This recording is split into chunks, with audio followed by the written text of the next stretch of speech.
Virpur police station હસ્તકના ઉમરાડી તેમજ સેલુકા ગામમાં BSNLના જે ટાવર હોય એમાંથી કોપર વાયર ચોરી ગયેલાની ફરિયાદ આવેલ હતી. જે અનુસંધાને રાજકોટ ગ્રામ્ય જિલ્લાની LCBની ટીમને સફળતા મળતા આમાં ટોટલ 6 આરોપીને હસ્તગત કરવામાં આવેલ છે. 6 આરોપી પૈકી એક લેડીઝ છે અને બાકીના જેન્ટ્સ છે.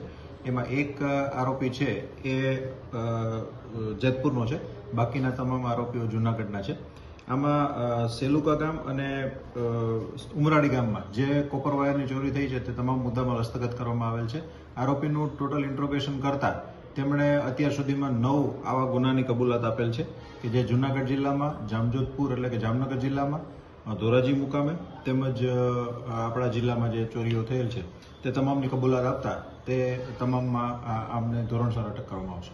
શું મુદ્દામાલ કબજે કરવામાં આવ્યો છે? કોપર વાયરની જે ચોરી થયેલ હતી તે તમામ મુદ્દામાલ કબજે કરવામાં આવે છે અને એક ઇકો ગાડી જે લોકો ચોરીમાં વાપરતા હતા એ ગાડી પણ કબજે કરવામાં આવે છે.